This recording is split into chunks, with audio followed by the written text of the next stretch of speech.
Muito bem, nós estamos tratando de escatologia bíblica. O que significa escatologia mesmo? O que significa? É um estudo da Bíblia, sim, mas especificamente em que área? Dos fins dos tempos, exatamente, das últimas coisas, tá? A palavra escatologia vem de duas palavras gregas, que é a palavra eschatos e a palavra biblios, né? Biblios não, logia, né? Eschatos significa coisas finais, últimas coisas, e logia é a sabedoria, né? Logia, o estudo. Então, é muito importante a gente poder lembrar que a palavra de Deus, ela traz as coisas para nós que vão acontecer no final. E é muito importante a gente poder tá alerta com respeito a isso. Nós falamos a semana passada que tem muitas pessoas que têm trazido um monte de opções para o fim do mundo. Ou ETs vão invadir a Terra, ou a Terra vai terminar numa catástrofe ecológica, ou de asteroides vindo e se chocando contra a Terra, ou mesmo um apocalipse zumbi, né? Tipo Walking Dead, ou coisa parecida com isso. Mas as pessoas deixam de lado aquilo que é a verdade, que é a palavra de Deus, tá? E a palavra de Deus tem ensinamentos muito claros com respeito aos fins dos tempos, tá? Então hoje nós vamos conversar um pouco mais a respeito disso. Eu vou pedir sua paciência de novo, porque nós vamos para vários textos na Bíblia. Porque é muito mais importante deixar a Bíblia falar do que eu ficar falando aqui na frente. A palavra de Deus, ela vai nos dar essas direções, tá? Vamos ver se o nosso bichinho vai funcionar aqui.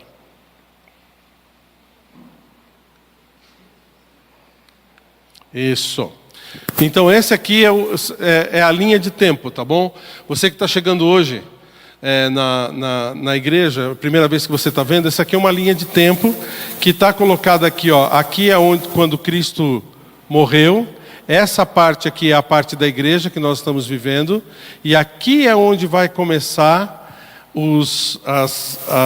a parte que a palavra de Deus chama de últimos tempos, tá? Nós estamos na igreja, o período da igreja, que começa com a morte de Cristo e termina com o quê? Com o arrebatamento da igreja que nós vimos na semana passada. Ué, pastor, nunca ouvi falar disso. Entre no site da nossa igreja e você vai ouvir, tá bom? Lá a mensagem está gravada. Tá? Tem vídeo para você poder assistir também o que a palavra de Deus diz a respeito desse primeiro grande evento que vai começar com o tempo dos fins, que é o arrebatamento da igreja, tá? E aí então nós vamos ter esse período chamado de período da tribulação, que nós vamos começar a conversar sobre esse período agora, que é o período da 70ª semana da profecia de Daniel. Nós vamos ver um pouquinho mais sobre isso hoje, tá? Deus tratando de novo, o relógio de Deus voltando a tratar de Israel, e ele começa então, ele vai terminar essa profecia com a última semana, a semana da tribulação, tá bom? Mas antes da gente falar, dar continuidade ao nosso estudo, a gente vai ter que voltar um pouquinho no tempo, tá? Para a gente olhar umas profecias que são anteriores a Cristo. E eu vou te explicar já porque nós vamos entrar nelas. São duas profecias que a gente quer falar no livro de Daniel. A profecia do capítulo 2 e a profecia do capítulo 7. São duas profecias que falam a respeito da humanidade, dos impérios que vão surgir na humanidade. Quer ver? Abre a sua Bíblia lá em Daniel, capítulo 2.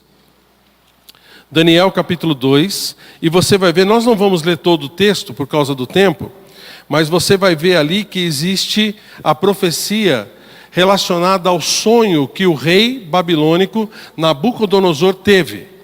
E neste sonho, Daniel depois interpretando, ele vê uma profecia, ele vê uma estátua grande como aquela ali, e cada parte da estátua, um império que iria dominar o mundo, começando com o próprio império dele, que era o império da Babilônia. Tá bom?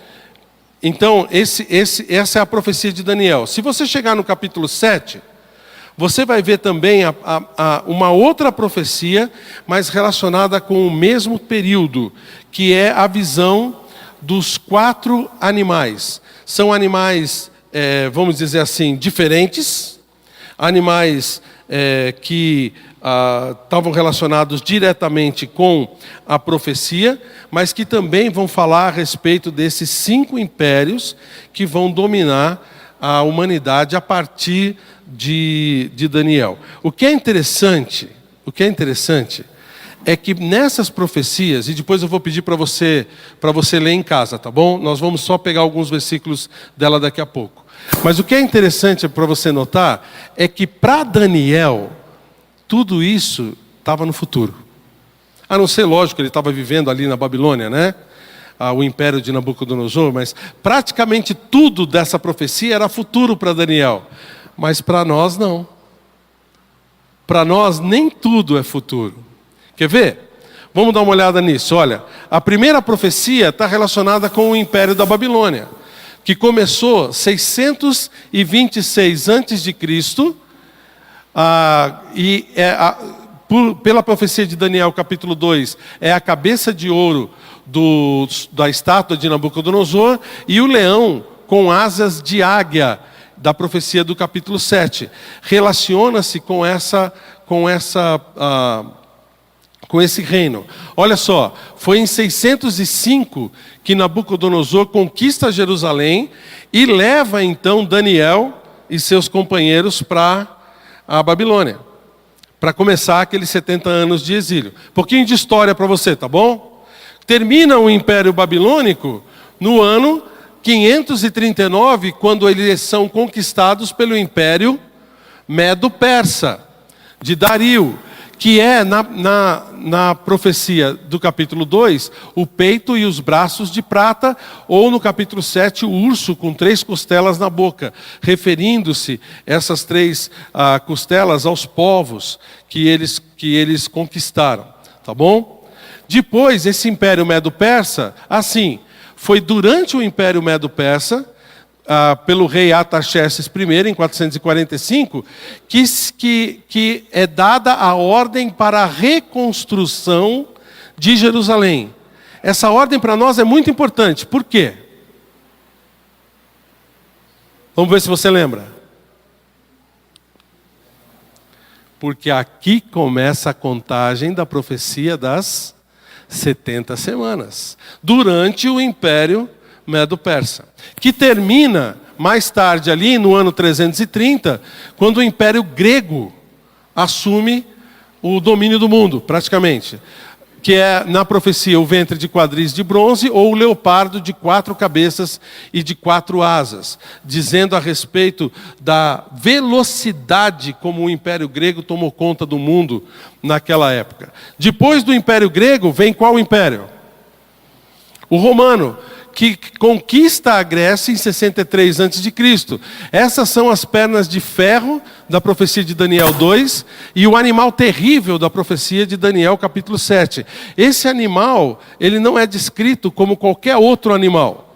Era um animal terrível, Daniel fala, e ele não relaciona nem com leão, com urso, com leopardo, com nenhum outro, porque era tão diferente, tão fora do comum, com chifres que saíam da sua cabeça. Depois você olha a profecia.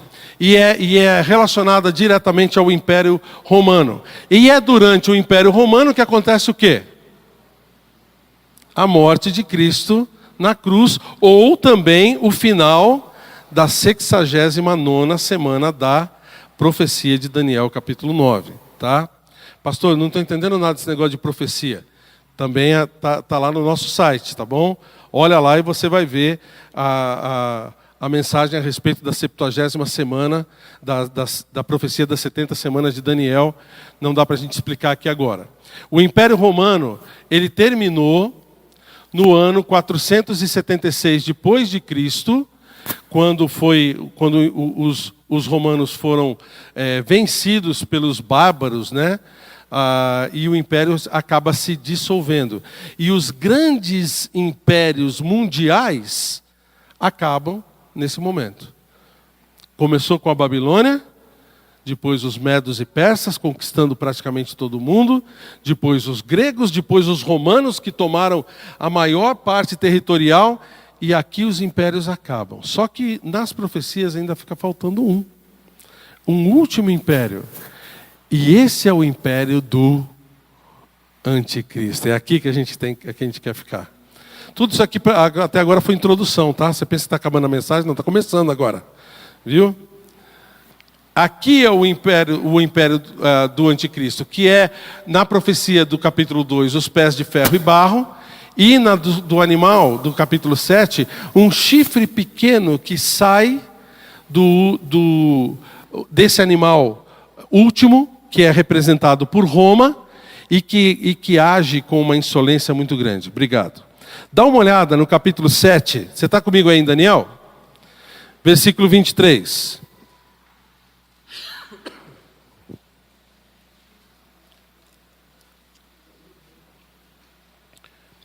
Daniel capítulo 7, versículo 23. Então ele disse: o quarto animal será um quarto reino na terra, o qual será diferente de todos os reinos, e devorará toda a terra, e pisará aos pés, e a fará em pedaços. Está falando aqui do Império Romano. Aí ele continua: os 10 chifres correspondem a 10 reis, que se levantarão daquele mesmo reino, e depois deles se levantará outro, o qual será diferente dos primeiros, e abaterá a 3 reis. Proferirá palavras contra o Altíssimo, magoará os santos do Altíssimo, e cuidará em mudar tempos e leis, os tempos e a lei. E os santos lhe serão entregues nas mãos por 1 tempo, 2 tempos e metade de 1 tempo. Mas depois se assentará ao tribunal para lhe tirar o domínio do mundo, para o destruir, e o consumirá até o fim.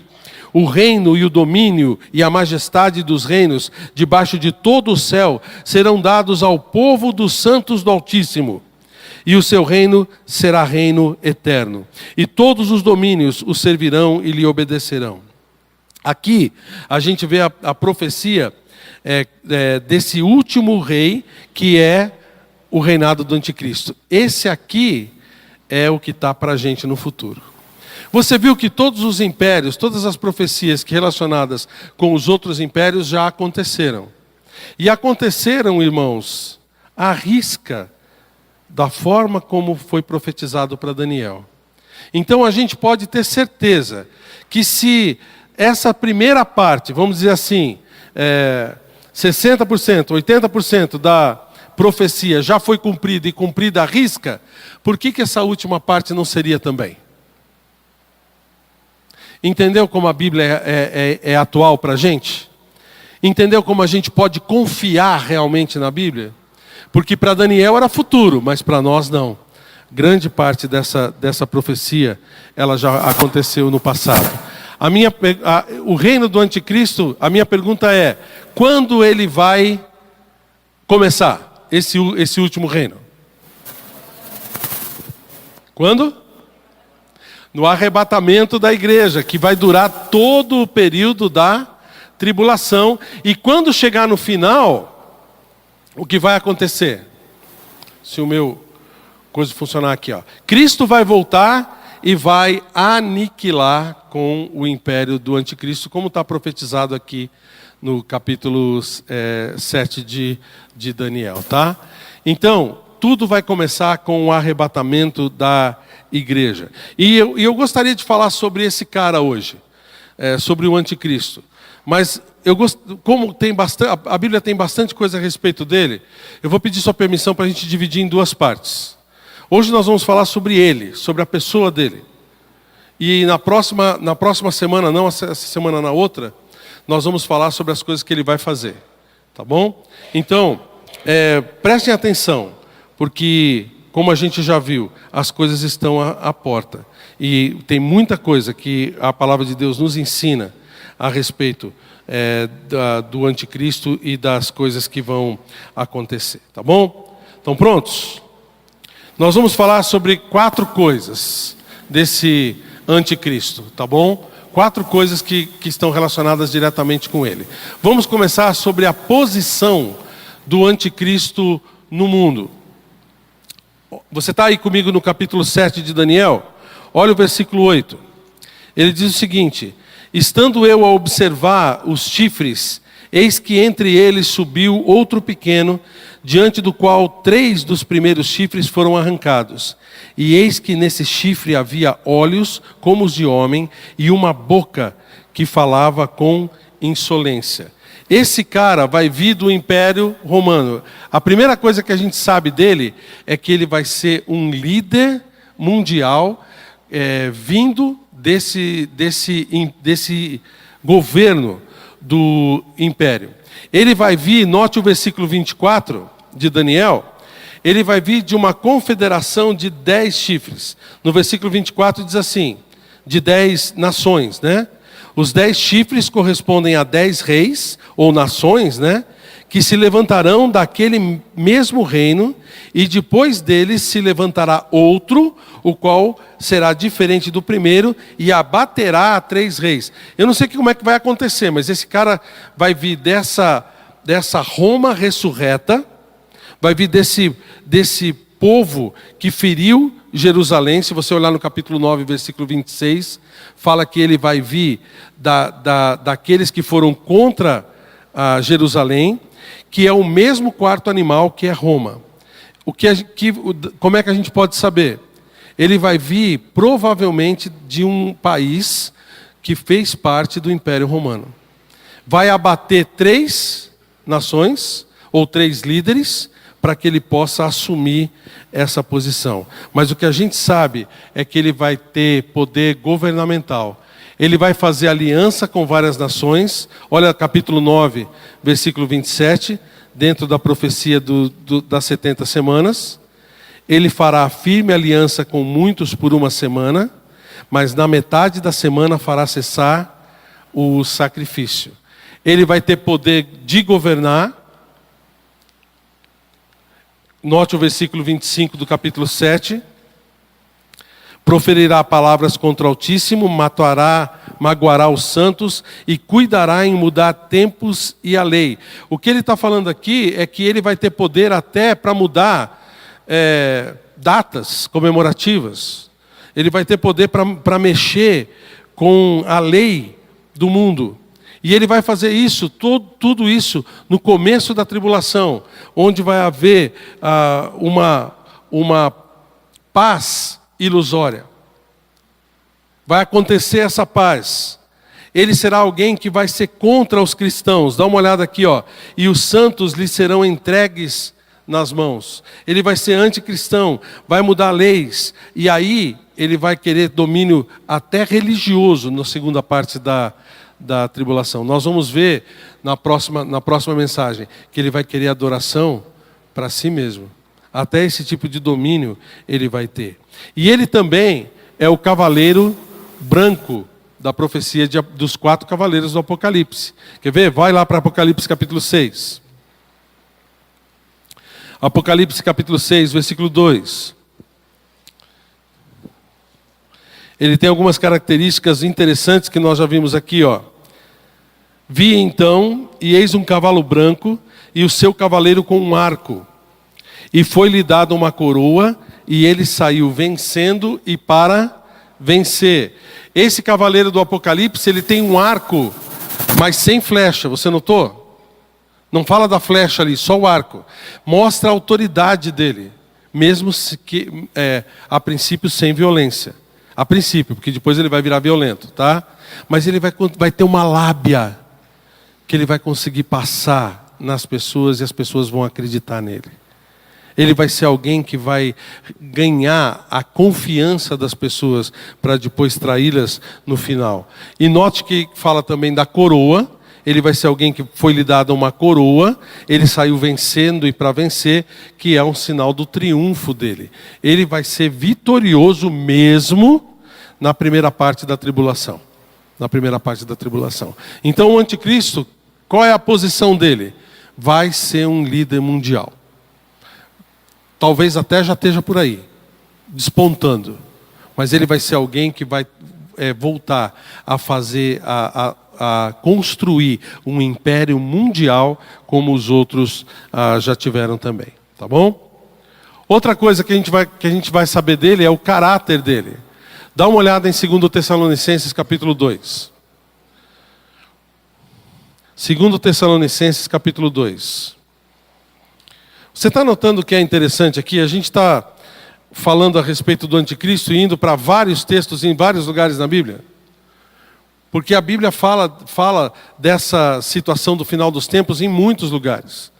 E cada uma traz uma característica diferente. Aqui então o apóstolo Paulo fala para a gente a partir do versículo 3, como é que ele vai ser. Vamos dar uma olhada. Primeiro, ele é chamado aqui de homem da iniquidade. Está comigo aí? 2 Tessalonicenses capítulo 2, versículo 3. Diz assim: ninguém de modo nenhum vos engane, porque isso não acontecerá sem que primeiro venha a apostasia e seja revelado o homem da iniquidade. Esse carinha vai ser bonzinho ou não? Se é cabra da iniquidade, está indo para o mal. Também ele é chamado de filho da perdição. Quem foi um outro que foi chamado de filho da perdição? Você lembra? Judas Iscariotes. Judas Iscariotes. Olha só, é esse mesmo nível de padrão que ele está tendo. No versículo 8, dá uma olhada, ele é chamado de iníquo. Olha só, versículo 8. Então será de fato revelado o iníquo, a quem o Senhor matará com o sopro da sua boca. Então note o caráter dele, é um caráter bem comprometido. No versículo 4, o qual se opõe e se levanta contra tudo que se chama de Deus ou é objeto de culto, a ponto de assentar-se no santuário de Deus, ostentando-se como se fosse o próprio Deus. Nós vamos falar sobre isso na próxima, tá bom? Mas olha, esse é um cara que ele é contra Deus, e não só o Deus Supremo, mas qualquer um que afronte ele como Deus. Também, a gente vê no versículo 9, que ele vai ter autoridade direta de quem? Ora, o aparecimento do iníquo é segundo a eficácia de Satanás, com todo o poder e sinais e prodígios da mentira. Lembra que Satanás, ele é o pai da mentira. E tudo que esse anticristo vai fazer, vai estar baseado também na mentira. Vai ter como base a mentira. Ele vai ter truques que ele vai poder fazer para que as pessoas possam ser enganadas por ele.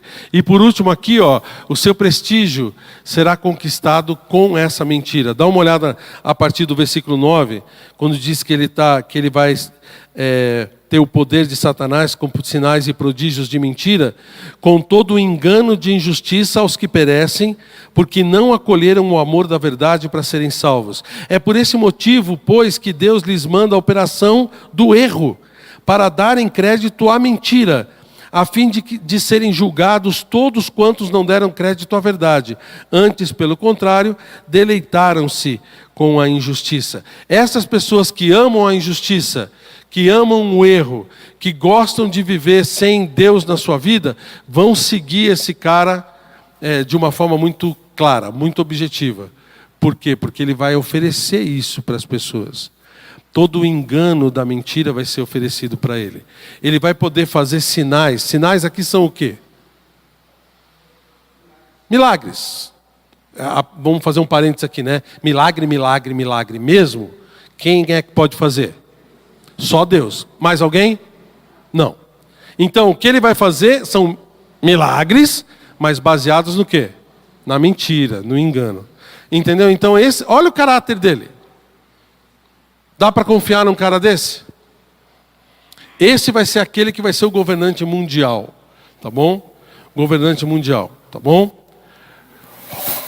Quando ele vai aparecer? Como vai ser o aparecimento do anticristo? Primeira coisa, vamos lá, olha no versículo 6 desse nosso mesmo texto. Versículo 6.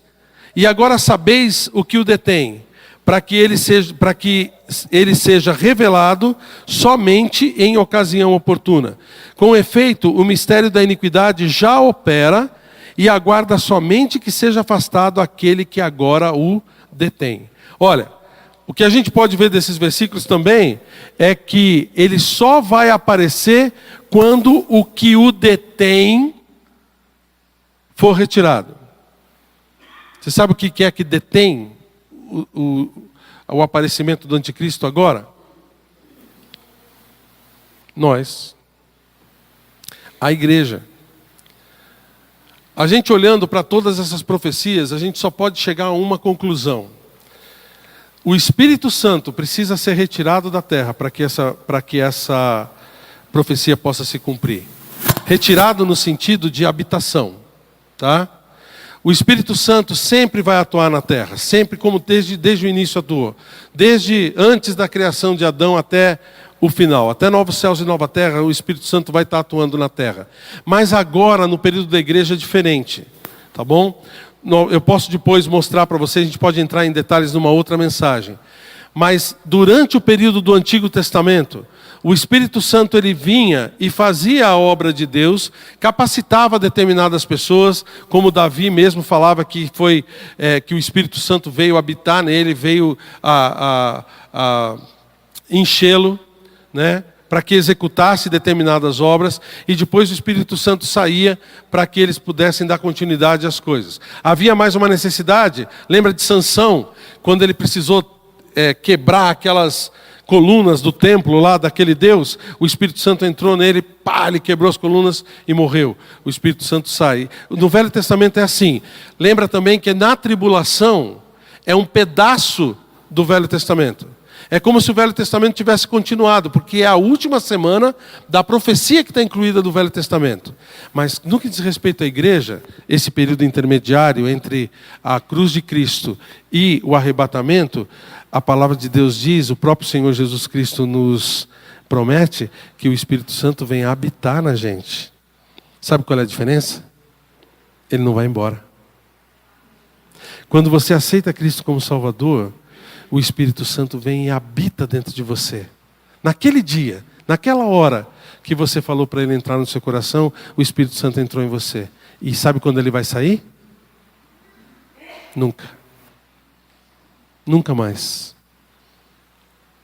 Quando a gente for arrebatado, nós fomos levar junto com a gente quem? O Espírito Santo. Ele vai continuar atuando? Sim, de forma mais agora pontual.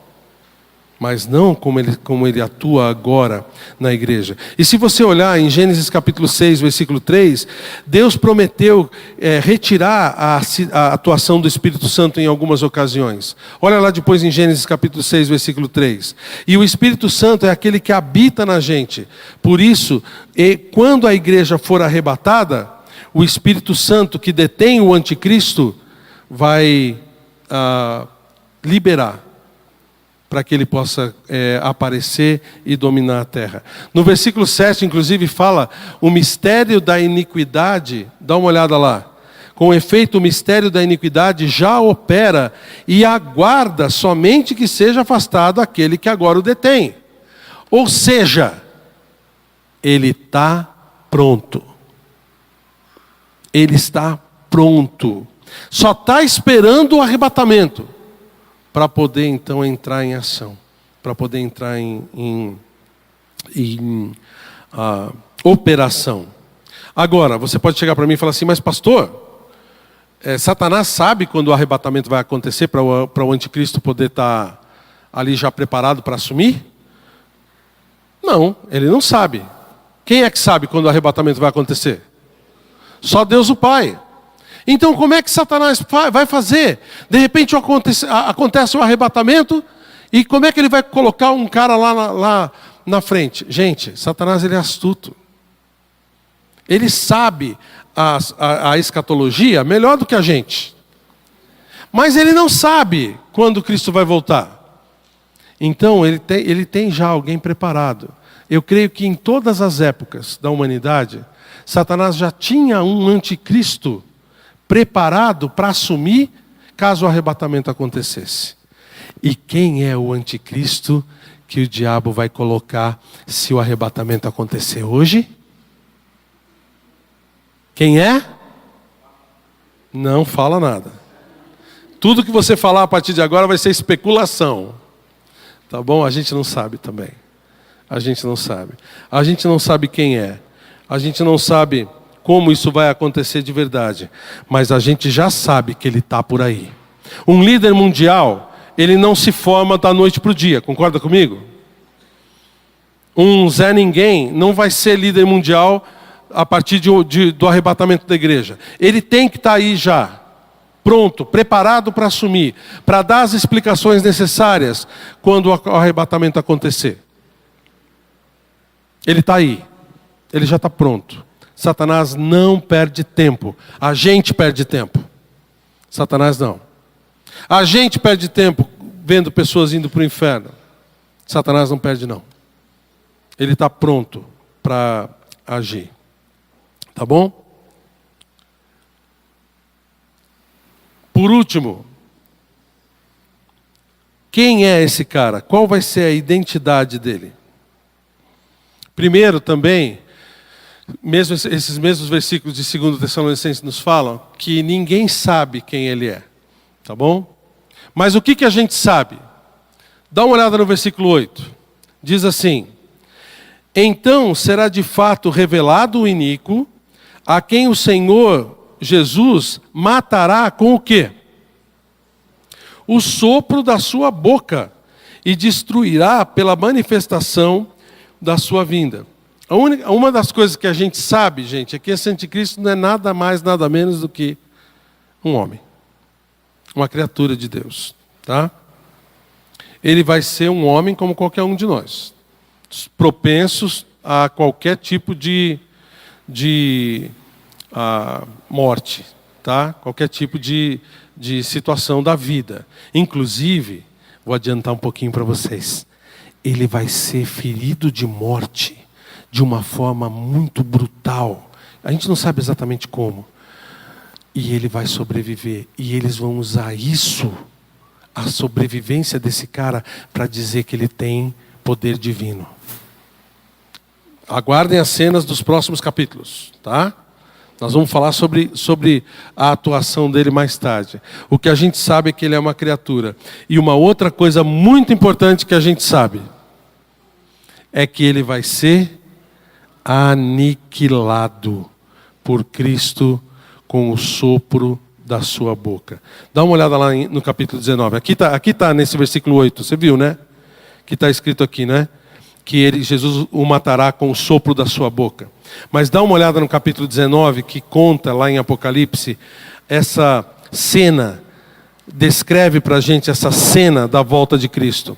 Dá uma olhada ali no versículo 19 do capítulo 19 de Apocalipse. E vi a besta e os reis da terra. Está comigo lá? Besta é o anticristo, viu? No livro de Apocalipse ele é chamado de a besta, tá? Eu vi a besta e os reis da terra com os seus exércitos congregados para pelejarem contra aquele que estava montado no cavalo e contra o seu exército. Quem é que estava montado no cavalo? Jesus. Depois você lê no começo do capítulo, está tudo lá, tá bom? Ele montou os exércitos para guerrear contra Cristo. Versículo 20. Mas a besta foi aprisionada, e com ela o falso profeta, que com os sinais feitos diante dela seduziu aqueles que receberam a marca da besta e eram os adoradores da sua imagem.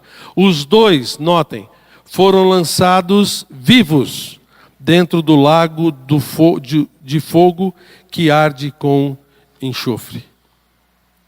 Os dois foram jogados vivos. A besta, o anticristo, foi jogado vivo dentro do lago de fogo, que a palavra de Deus diz é a segunda morte. É a segunda morte. Então notem, esse cara ele vai ser aniquilado simplesmente pela palavra de Cristo. Você viu aqui nesse texto que ele não fala nada de guerra. Ele fala que ele se armou contra Jesus, contra o exército de Jesus, mas não fala nada de batalha. Notou? Sabe por quê? Porque quando Jesus via aquele exército daquele império tão grande que ele conseguiu construir, ele vai fazer assim. E o bichinho vai correr para dentro do lago de fogo. Que tipo de poder esse cara tem contra o Rei dos Reis e o Senhor dos Senhores?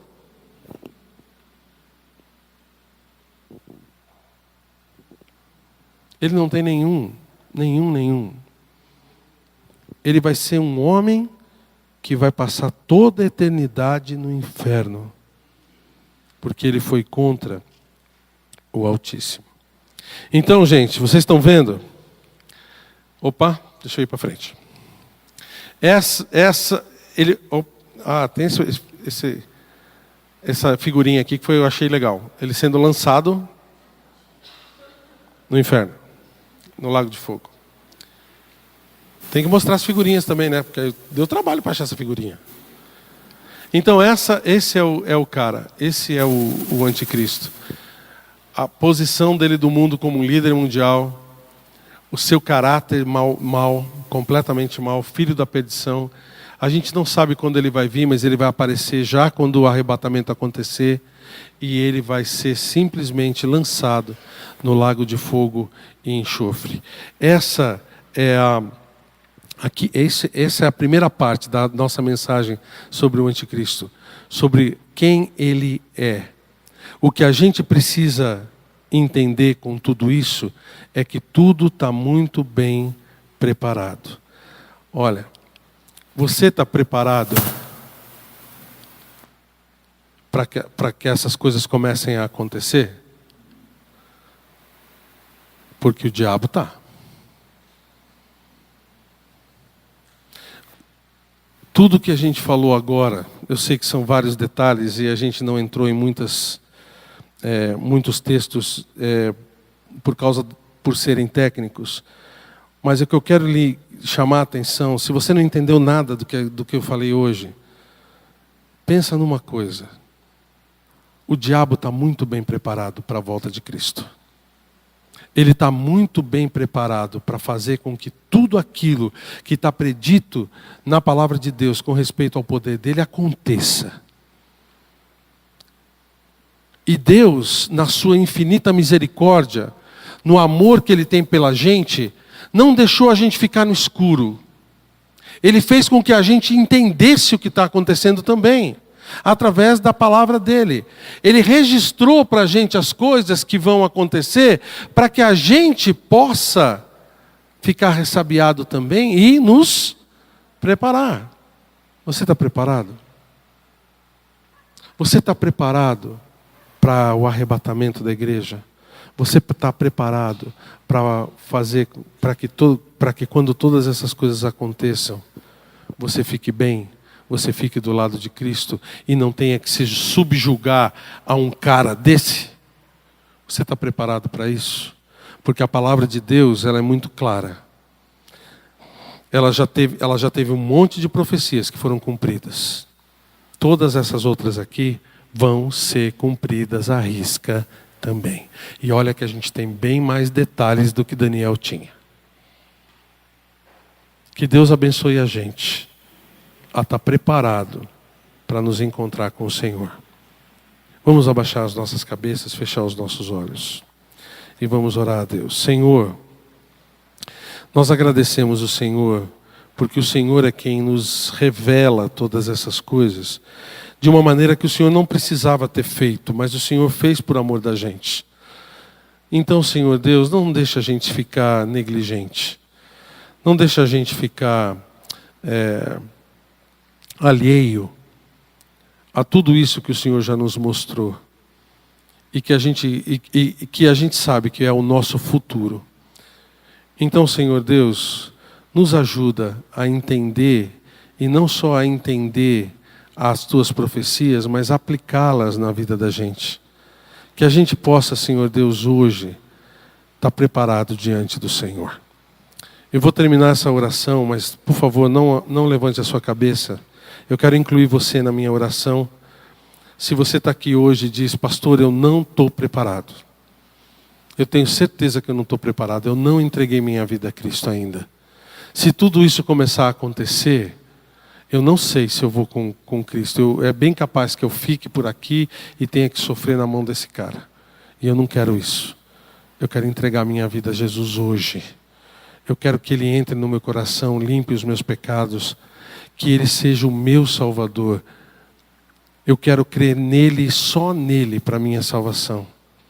Eu quero que Ele seja o meu Salvador, para que quando Ele vier, eu possa ter a alegria de ir com Ele e não sofrer todas essas coisas que a palavra de Deus me ensina. Se esse é o seu desejo, se você sabe que você não está preparado e quer entregar a sua vida a Cristo hoje, eu vou pedir para você levantar uma das suas mãos e depois eu vou pedir para alguém orar com você, para explicar para você e poder, como você pode entregar a sua vida ao Senhor Jesus Cristo com uma simples oração, falando para Ele entrar no seu coração, tá bom? Esse é o seu desejo? Levanta a sua mão.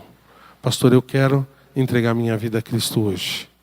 Obrigado, pode abaixar, estou vendo a sua mão. Mais alguém? Mais alguém?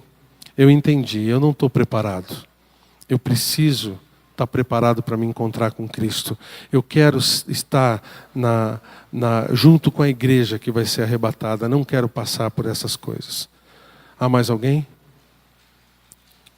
Senhor Deus, nós louvamos o Senhor por essa mão levantada, por esta pessoa que quer entregar a sua vida ao Senhor hoje. Eu peço, Senhor Deus, a tua sabedoria, o teu entendimento, e que ela possa, Senhor Deus, sentir a tua paz. Quando o Senhor entra no seu coração, limpa os seus pecados e transforma a sua vida. Obrigado, Pai, porque o Senhor trouxe salvação a essa casa hoje. Abençoa, Senhor Deus, o restante do nosso culto. E que nós possamos, Senhor Deus, estar preparados para nos encontrar contigo. Peço em nome de Jesus. Amém.